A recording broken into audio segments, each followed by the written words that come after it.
If you like to get up close and personal and never die, this is the build for you. I cleared pit 114 on Stormclaw, and there's a lot of power left to get in the build. It has insane attack speed, lots of movement speed, and you're constantly creating barriers, which means you can never die. On top of all of that, you're going to be dealing trillions of damage, and you're constantly pulling enemies in, so the AoE is pretty good. Now I'm going to break down all the details, but first, if you haven't already, like, comment, and subscribe, and follow me on Twitch at twitch.tv/screamhard. But without further ado, let's do it.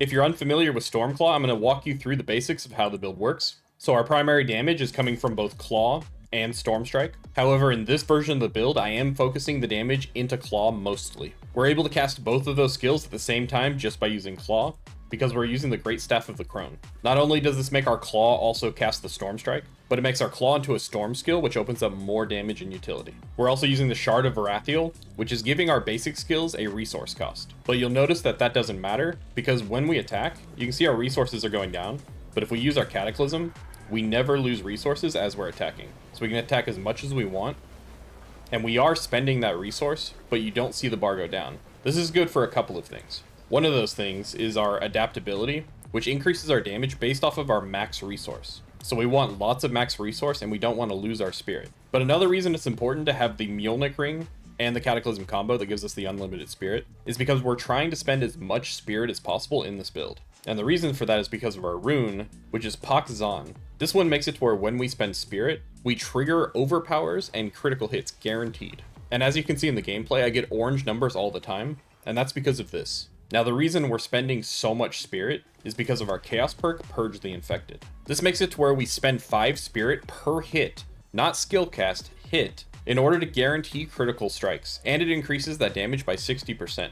That means our Storm Strike, which is chaining to 7 additional enemies, is proccing that for every single hit that hits an enemy. And we're attacking extremely fast, so this is building up really quickly. On top of that, our Claw is triggering it. On top of that, our Claw has a chance to hit twice. On top of that, our Storm Strike has a chance to hit twice. On top of that, our Hurricane is hitting constantly. Our Cataclysm is hitting constantly. We're occasionally hitting with Pulverize and Cyclone Armor. And we're also getting a bunch of procs of Bad Omen, which is also triggering them. So you can see where this is going. Not only that, but we're actually spending quite a bit of spirit just to use our Claw. We're also spending spirit to use our Pulverize occasionally. So all in all, we're able to keep our Azan rune active almost all the time. Because of that, we're building heavily into Overpower. But with our other Chaos perks, we're getting 300% more damage by getting a lot of resource with Overabundance. And this is very easy to keep up in this build, because even though we added a spirit cost to our basic skills, they still generate spirit as basic skills normally do. We're also using Wild Transformations, and this one's making it to where anytime we use a Werewolf skill, we're getting 20% critical damage. And anytime we use a Bear skill, we're getting damage reduction. It also gives us, anytime we use a Human skill, we're getting attack speed, and on top of that, we're actually pulling enemies in because of the point into our Cyclone Armor here. And for the Werewolf, because it's using Blood Howl automatically, we're getting 25% more damage. And then Werebear, because we're using Debilitating Roar automatically, is reducing enemy damage by 40% and giving us 25% more damage. So that's just a huge bunch of damage reduction and increased damage, increased attack speed, pulling enemies in, all from that one perk. And finally, we're using Brawn over Brains.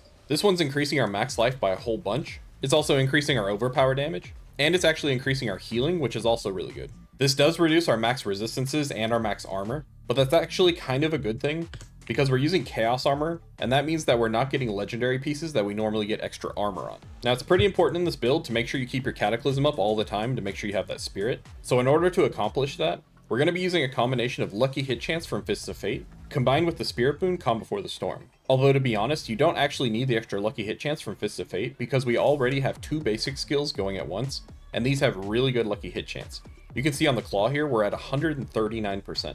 Just for reference, if I take off my Fists of Fate, we're at 69% still. So quite good, especially considering how fast we're attacking. But this Lucky Hit Chance will also contribute to our Bad Omen procs, like I talked about previously.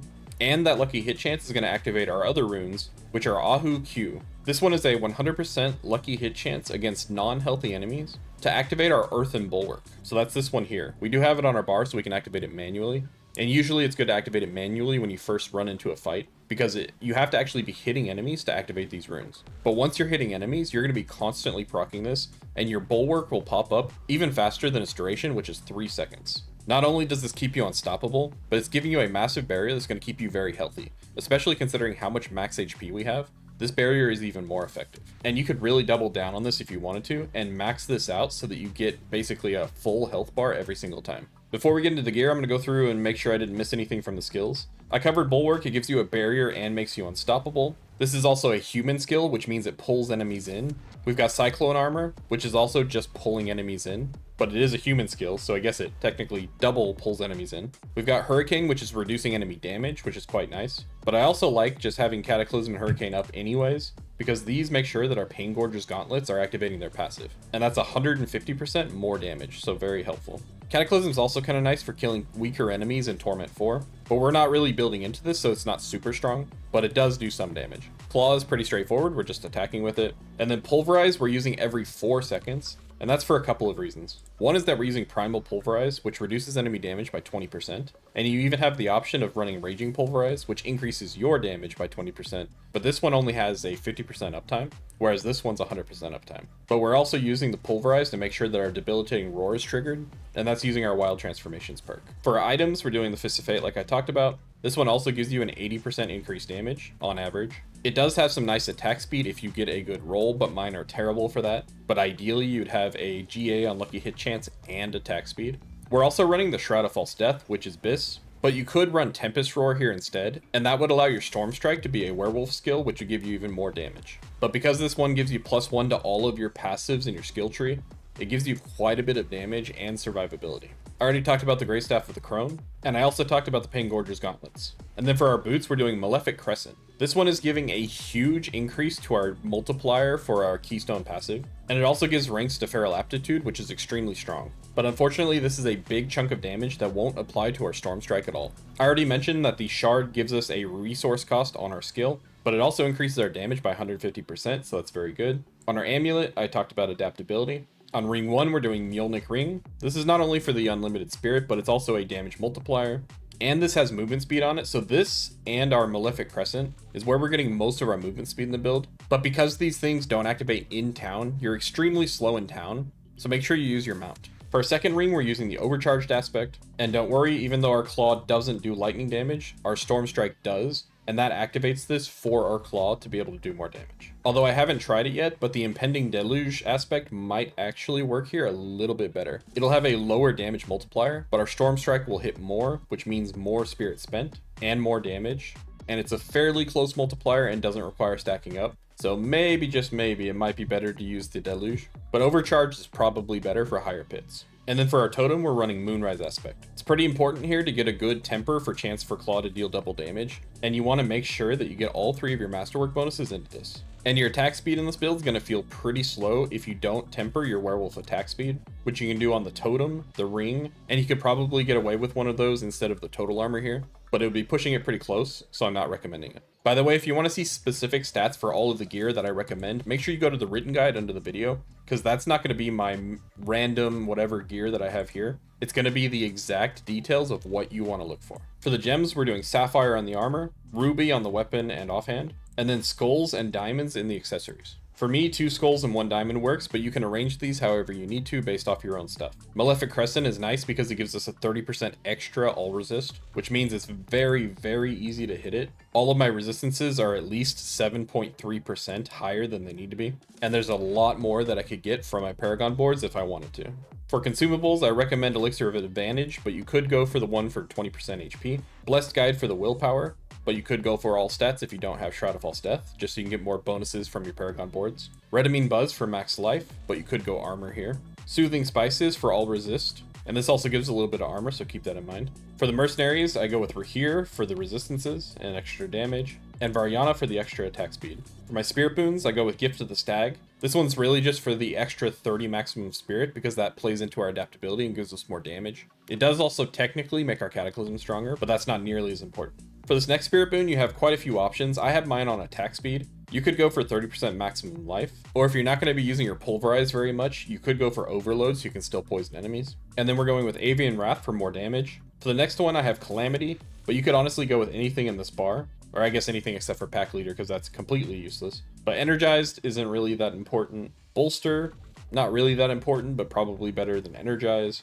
And Calamity is probably better than the rest, but it doesn't really matter because we have so much lucky hit chance, we're going to be resetting our ultimate with Calm Before the Storm anyways. I guess if you can find a way to set up your ultimate so that you can get the full duration and cooldown, then you could move Calm Before the Storm and run something like Masochistic for just insane healing. But I personally like Calm Before the Storm because it makes sure my ult is up fast enough to make sure I'm always getting that extra damage from the passive tree as well. Speaking of the skill tree, we're maxing out all the points in Claw and going for Wild Claw. Then we're taking Storm Strike and going to Wild Storm Strike so we can chain additional targets. We're maxing out Heart of the Wild to increase our adaptability damage. We're going 2 points in Bulwark just so we can get the Unstoppable, but you can go more points here if you want to for survivability. We're getting Cyclone Armor with Preserving Cyclone Armor so the enemies get pulled in when we use any human skill. We're maxing Backlash for damage. Innate Blood Howl for that extra damage I talked about previously. Same for Debilitating Roar for the extra damage.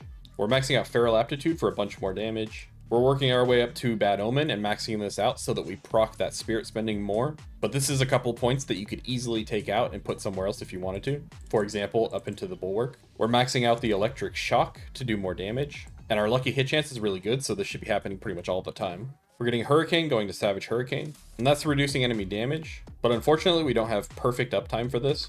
The only way you could really get perfect uptime is if you tempered Hurricane Duration onto this, which would be another option instead of that total armor if you can work that out. We're maxing out Envenom for more damage. Same thing for Defiance, Natural Disaster, Resonance, Quick Shift, and Catastrophe.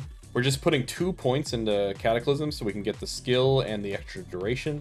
We don't actually need the Vulnerable because our Fist of Fate is covering that for us, but if you don't have Fist of Fate, you can put the point in there. We're maxing out Heightened Senses for more movement speed and damage reduction. And then we're going with Lupine Ferocity, and that's pretty important because you got to make sure you build into the Malefic Crescent. If you want to use any other Keystone passive, you'd have to swap this item out. For the Paragon boards, we're starting with Outmatch. This is going to increase our physical damage, so this is for the Claw specifically. If you want to go for a little bit more of the Claw and Storm Strike setup, you do have the option of going with Headhunter. Another decent option is Electrocution, because this one will increase your damage against enemies, but it's only going to increase your Claw by 20%, whereas this is going to be more if you want to buff your Cataclysm, for example. Like say you're doing mostly Torment 4 content and you want more AoE, this would be a good option to go with. Up from there, we're going with Heightened Malice, and on this board, we're going with the Spirit Glyph. Left from there, we're not attaching this board, because apparently I cleared the 114 with the wrong board on. So we have a decent chunk of damage we can add to this build just by changing that, so let me do that real quick. There we go, now we've got Lust for Carnage. So here we're doing Lust for Carnage, and we're running the Earth and Sky Glyph. Then moving back across to the right, we're going with the Thunderstruck board, and here we're going with the Fang and Claw Glyph. Down from there, we're putting on our last board, which is Ancestral Guidance, and here we're going with the Dominate Glyph. Just a couple of quick tips for survivability. You're going to want to make sure you hit about 750 armor to get the 60% damage reduction, and that's the cap we have because we're using Brawn over Brains. Just so you can see an example, I'm going to pop my Soothing Spices. So you can see that now I'm actually at 55%. I think I maybe moved something that I need to change back over. Let's see. There we go, 59%, it's basically 60%. But I actually have the option to grab this entire section here, which gives more resistances and armor, which I'll probably do. And then for your resistances, make sure these numbers are green, and just make sure you have as much maximum life as possible. Put maximum life on any item I recommend, which for the uniques is going to be set in stone, you can't really change that. But for our ring, we're going with max life, and on our totem, we're also going with max life. But remember that your life is basically doubled because you're constantly attacking and triggering your Bulwark. You can see how quickly this is triggering with just 5 enemies. The more enemies there are, the more this is going to trigger. And that should be just about everything. Make sure you guys let me know if you like the build down below, or what build you guys want to see next. Stormclaw is in the best place it's ever been, but I'm going to push for them to do some quality of life changes on it next season, so we'll see what happens. But thanks for watching, don't forget to like, comment, and subscribe, and I'll see you guys in my next video. Daddy Druid out. Subscribe to Scream Heart. He's more than an old fart. He makes lots of fun builds. I promise his streams chill. He should probably be faster. Come watch this disaster.